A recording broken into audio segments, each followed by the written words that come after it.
잠깐, 이거 진짜야? 일본 스님이 한국에 대해 뭐라고 했다고? 응. 40년 동안 입도 안 열던 스님이 갑자기 2025년에 한국 예언을 했대. 그런데 그 내용이 뭐, 뭐라고 했는데? 2026년 2월에 한국에 거대한 회오리가 온다는 거야. 눈에는 안 보이지만 모든 사람이 느낄 정도로 강한 흔들림이라고. 헉, 그게 다가 아니야. 더 충격적인 게 있어. 한국이 세계의 중심이 된다는 예언도 했대. 진짜, 그게 가능해? 그것도 그냥 말이 아니라 구체적인 시기까지 다 나와 있어. 2030년경부터 한국이 본격적인 이야기 시작 전에 구독과 좋아요 한 번씩 눌러주시면 큰 힘이 됩니다. 가족이나 친구들에게 영상 공유를 해주시면 나눌수록 행복은 2배가 됩니다. 자, 이제 본론으로 들어가겠습니다. 먼저 류겐이라는 인물의 정체부터 자세히 말씀드리겠습니다. 일본 북부 산속에 발길이 닿기 어려운 깊은 곳. 지도에도 표시되지 않은 작은 암자가 하나 있습니다. 류겐은 그곳에서 40년 가까운 세월을 보냈습니다. 그는 세상과 완전히 단절된 채 살아왔고 절기 외에는 거의 말을 하지 않았습니다. 자신을 무당이라 부르지도 스님이라 부르지도 않았으며 그저 흐름을 보는 자라고만 말했습니다. 이런 표현 자체가 이미 범상치 않은 인물임을 보여줍니다. 류겐을 처음 찾은 사람들은 일본의 정치인들이었습니다. 일본의 일부 고위 인사들이 중요한 결정을 앞두고 그를 은밀히 방문했고 그는 시기와 장소, 흐름의 방향을 조용히 짚어주었습니다. 그의 말은 막연하거나 추상적이지 않았습니다. 짧지만 분명했고 무엇보다 대부분은 시간이 지나며 실제 흐름으로 확인되었습니다. 1995년 일본 서쪽에서 큰 사고가 발생하기 몇 달 전, 그는 이렇게 말했습니다. 물이 뒤집힌다. 안에 있던 것이 밖으로 나오고 숨겨졌던 것이 터진다. 그 후 실제로 대형 사고가 발생했고 숨겨져 있던 여러 문제들이 수면 위로 드러났습니다. 2004년 한 재계인사가 조직 개편에 대해 묻자 그는 말했습니다. 이제는 수직이 아니라 수평의 시기로 간다. 위에서 아래로 흐르던 힘이 이제는 옆으로 퍼지게 된다. 그 후 일본의 재계 구조는 빠르게 변했고 말 그대로 힘은 위에서 아래로 떨어지지 않고 가로로 퍼져나갔습니다. 그는 사건을 예언하지 않았습니다. 기운을 보았고 흐름의 방향을 읽었을 뿐입니다. 이것이 류겐의 예언이 다른 예언과 구별되는 특별한 점입니다. 그가 한국이라는 단어를 처음 입에 올린 것은 2015년 봄이었습니다. 그는 그때 이렇게 말했습니다. 산맥은 끊긴 듯 이어져 있고 강줄기는 가려진 듯 흘러 있다. 이 땅은 아직 숨을 쉬고 있다. 그 말을 들은 이들은 대수롭지 않게 여겼습니다. 하지만 류겐은 그때부터 조용히 한반도에 주목하기 시작했습니다. 다른 나라의 기운은 갈수록 막히고 흐려지는 반면 한국은 여러 혼란과 충돌 속에서도 묘하게 끊기지 않는 기운의 흐름을 유지하고 있었습니다. 그리고 2025년 5월, 류겐이 갑자기 한국에 대한 본격적인 예언을 시작했습니다. 이때부터 그의 예언은 완전히 달라졌습니다. 평소보다 훨씬 구체적이고 긴 내용이었습니다. 누군가는 예언이 알려지길 원치 않았습니다. 이 말부터가 예사롭지 않습니다. 류겐이 본 그 한 사람이 과연 누구일까요? 2025년 5월 일본 북부의 한 산사에서 류겐이라는 이름의 수도승이 뜻밖의 말을 남겼습니다. 그가 갑자기 입을 연 대상은 다름 아닌 한반도였고 시점은 앞으로 다가올 9월부터였습니다. 한국은 이제 방향을 바꾸게 돼 기운이 가는 길목이 달라져 9월, 10월 사이에 하나의 중심이 무너지면서 그 자리를 아무도 차지하지 못해. 여기서 주목할 점은 하나의 중심이 무너진다는 표현입니다. 이것은 정치적 권력이나 경제적 중심이 아니라 기운의 중심을 말하는 것으로 보입니다. 비는 자리는 결국 혼란을 부르고 그때부터 이 나라는 밖에서 안으로 흔들리기 시작할 거야. 2026년 2월 거대한 회오리가 도심을 감싼다. 눈에는 보이지 않지만 모두가 체감할 만큼 강한 흔들림이야. 그건 누구에게나 영향을 미치지만 준비된 자만 알아차릴 수 있어. 이 말이 전해진 직후 일본 내 일부 고승들이 한반도 관련 문서를 다시 검토했다고 알려졌습니다. 그리고 조용히 회자되기 시작한 단어가 있었습니다. 도량의 체계. 이는 한국이 단순한 국가가 아니라 명적인 의미에서의 수행처가 될 것임을 암시하는 표현입니다. 2025년 11월 류겐의 두 번째 예언이 시작됩니다. 땅의 공기는 이상할 정도로 고요했다. 기후는 예보보다 따뜻했지만 사람들은 오히려 서늘함을 느꼈다. 나뭇가지가 덜 흔들리고 바람이 멈춘 듯했으며 아침마다 느껴지는 정적은 묘한 무게감을 품고 있었다. 이런 자연 현상의 변화는 단순한 기후 변화가 아니라 기운의 변화를 나타내는 징조라고 류겐은 해석했습니다. 그쯤 류겐이 두 번째 예언을 했습니다. 한반도 남쪽 바다 근처의 어느 도량에서 느껴지는 변화가 시작되었다고 했습니다. 겉으로는 아무 일도 없지만 땅 밑과 사람들 사이에서 기운이 다시 피어오르고 있다는 것입니다. 이 나라는 오랫동안 맑은 기운을 품고 있었지만 그 위에 쌓인 업장이 맑음을 가리고 있었고 이제 그 업장이 조용히 벗겨지기 시작했다. 여기서 업장이라는 표현이 나오는데 이는 불교적 개념으로 과거의 잘못된 행위나 생각이 쌓여서 현재에 영향을 미치는 것을 말합니다. 그 변화는 시끄럽지 않다고 했습니다. 폭발처럼 오는 것이 아니라 향기처럼 스며든다는 것입니다. 올해 겨울 남쪽에서 기운이 올라온다. 그 기운은 아주 오래전에 멈췄던 흐름의 연장이다. 본래 이 땅에 있던 맑음이 다시 제자리로 돌아가고 있는 중이다. 그건 누구도 조작하거나 통제할 수 없다. 기운이 정화되는 것은 사람이 만드는 일이 아니라 스스로의 흐름 속에서 되살아나는 것이다. 사람들은 그걸 느끼게 될 것이라고 했습니다. 늦가을이 지나고 겨울 초입이 오면 하늘의 색이 달라지고 사람들의 말수가 조금 줄어든다고 합니다. 분주하던 움직임이 잠시 멈추고 대신 낮고 깊은 생각들이 떠오르게 된다는 것입니다. 그건 우울도 아니고 공허도 아니라고 했습니다. 정화가 시작될 때 오는 자연스러운 침묵이라는 것입니다. 류겐은 그것을 기운의 되돌림이라 했습니다. 그리고 이 모든 변화의 중심에 한 사람이 있다고 했습니다. 남쪽에 머물고 있는 한 사람이 있다. 그 사람은 스스로를 드러내지 않지만 그가 머무는 자리에서는 주변 기운이 달라진다. 그가 말하지 않아도, 그가 손을 움직이지 않아도 그 근처에선 마음이 가라앉는다. 그는 사람을 모으지 않고 이름을 알리지 않는다. 하지만 그가 있는 자리에서는 맑은 흐름이 피어난다. 류겐은 그 기운이 바로 연꽃의 기운이라고 했습니다. 연꽃은 물 위에 피지만 뿌리는 진흙 속에 있다. 진흙이 없으면 피지 않고 더러운 곳일수록 꽃이 더욱 크고 선명해진다. 이는 불교에서 자주 사용되는 비유인데 어려운 환경에서 더욱 큰 깨달음이 온다는 의미입니다. 한국은 지금 진흙과 같다. 진흙의 마지막 층이 드러나는 중이고 그 안에서 연꽃이 피기 시작했다는 것입니다. 현재 한국 사회의 여러 문제들과 혼란이 사실은 정화 과정의 일부라는 의미로 해석됩니다. 류겐은 말했습니다.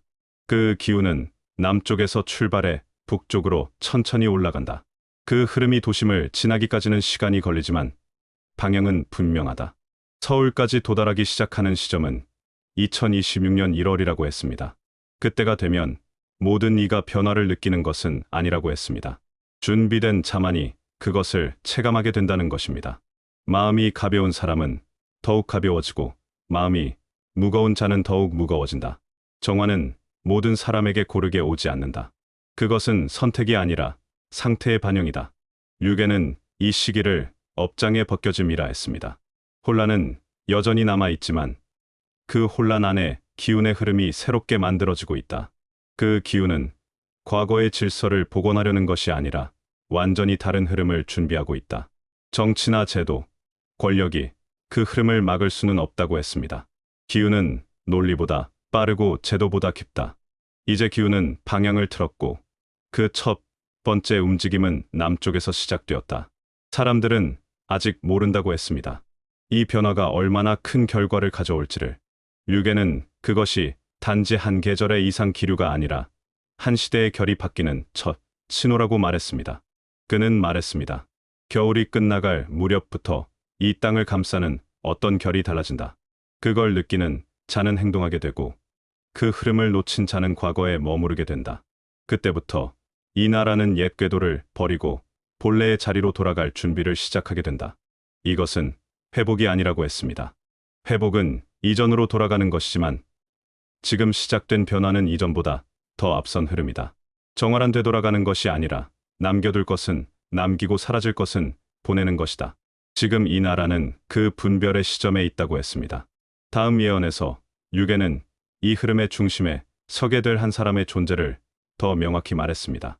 어느 산마을에 한 노인이 살았다는 비유를 들며 시작했습니다. 그는 낮은 집에 살았고 밖에 나오는 일도 드물었습니다. 사람들과 말도 많이 섞지 않았습니다. 그런데 마을에 갈등이 일어날 때면 누구랄 것도 없이 그 노인의 집 앞에 모이곤 했습니다. 이유는 아무도 몰랐습니다. 그가 나서서 해결해 준 것도 아니고 조언을 해준 적도 없었습니다. 그저 함께 앉아 있으면 말이 줄고 마음이 느슨해졌다고 했습니다. 아이를 잃은 어머니가 울음을 멈췄고 상속 문제로 다투던 형제는 다시 밥을 먹었습니다. 혼자 사는 사람도 바쁜 장사꾼도 다녀오면 마음이 가라앉는다고 했습니다.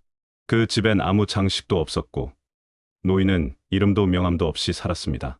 하지만 사람들은 말했습니다. 그가 있는 자리는 다르다고. 류계는 그런 존재를 이야기했습니다. 한 사람이 온다. 그 사람은 지도자가 아니다. 법도 설하지 않는다.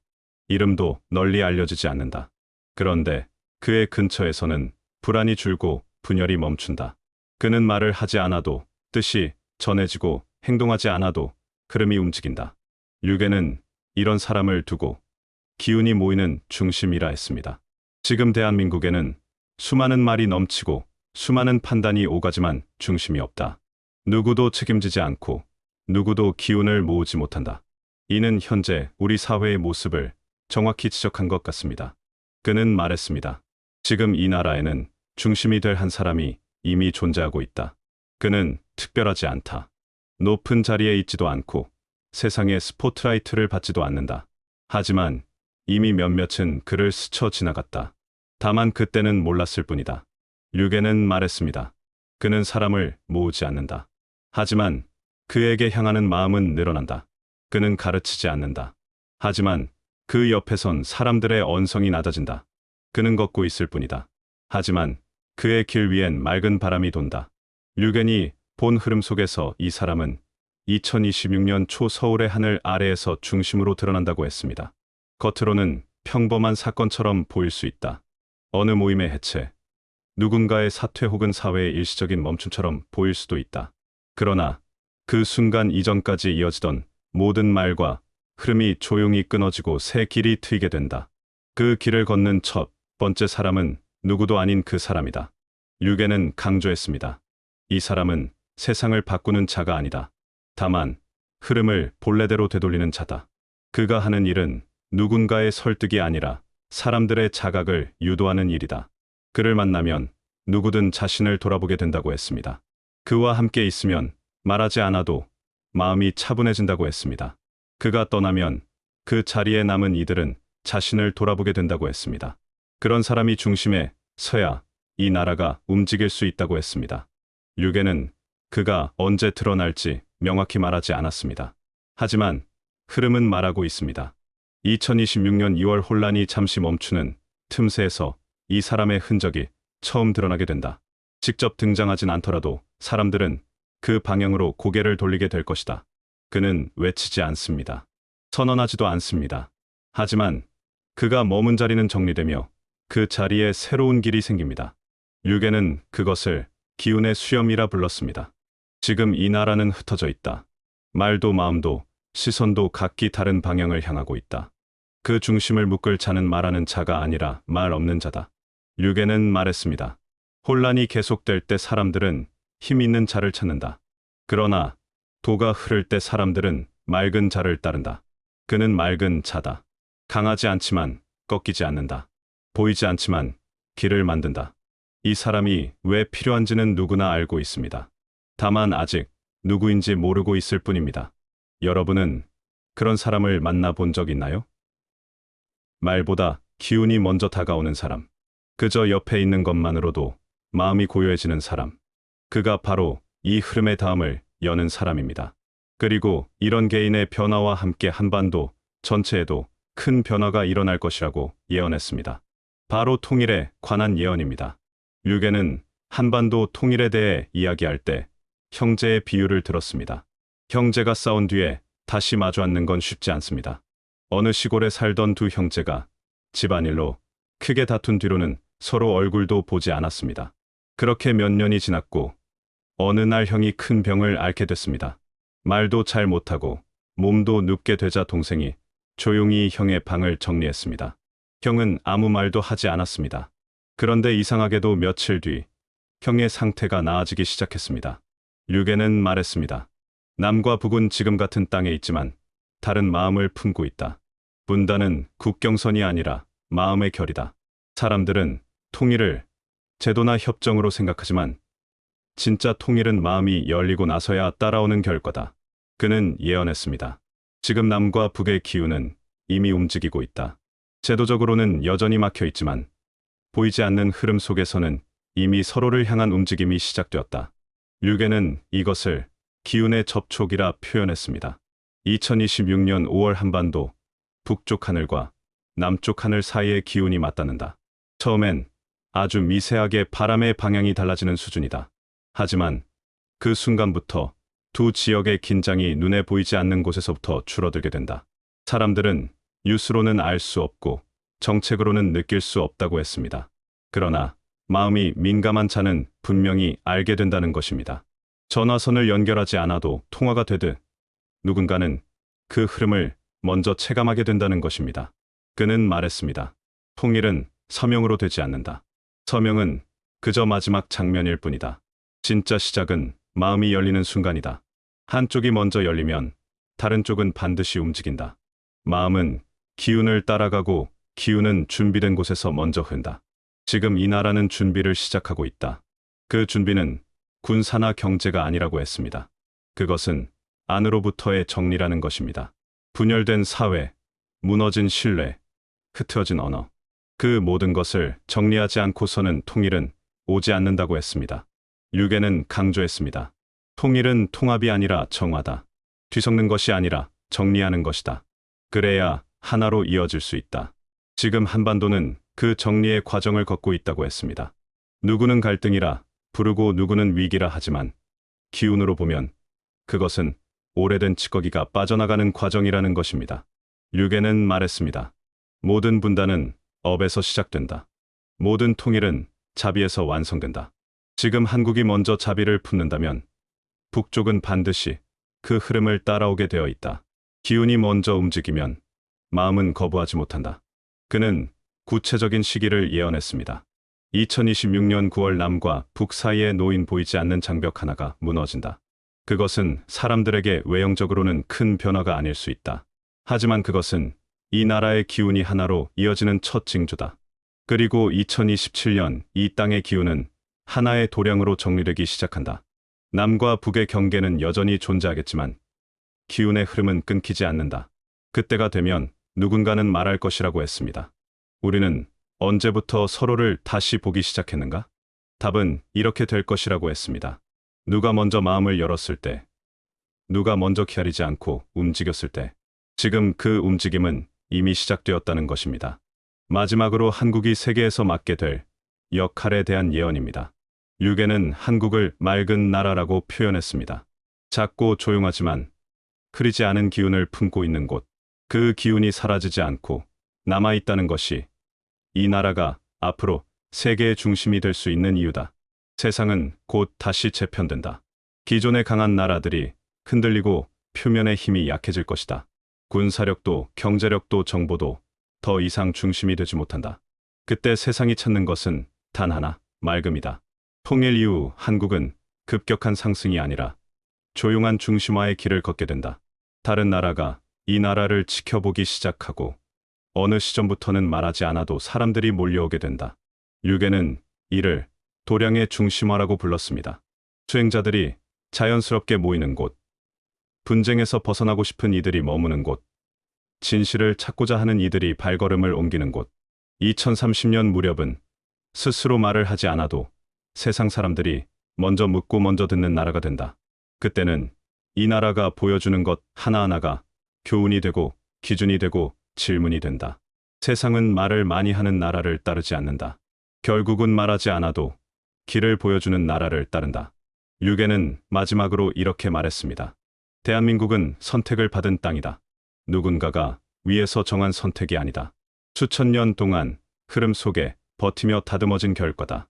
이제는 그 흐름이 완성에 이르렀고 기운은 다른 곳이 아닌 이곳을 향하고 있다. 이제부터 중요한 건 그 기운을 지켜낼 수 있는가다. 맑은 기운은 유지하기 어렵다. 말이 많아지면 흐려지고 욕심이 더해지면 끊어진다. 이 나라의 이름이 세계의 중심에서 울리게 될 날이 있을 것이다. 그 답은 이 땅에 오래전부터 있었던 것에 있다. 말없는 기운, 지켜낸 도량, 그리고 이제 열리는 문. 류겐이 본 흐름이 실제로 펼쳐질지는 시간이 지나봐야 알 수 있습니다. 하지만 그의 과거 예언들이 모두 현실이 되었던 것을 보면 이번 예언도 주목할 가치가 충분합니다. 여러분은 이 변화의 기운을 느끼고 계신가요? 그리고 그 안에서 여러분의 역할을 찾고 계신가요? 여러분도 이 놀라운 예언에 대해 어떻게 생각하시는지 댓글로 알려주세요. 그리고 이런 흥미로운 내용을 더 보고 싶으시다면 구독과 좋아요 꼭 눌러주세요. 감사합니다.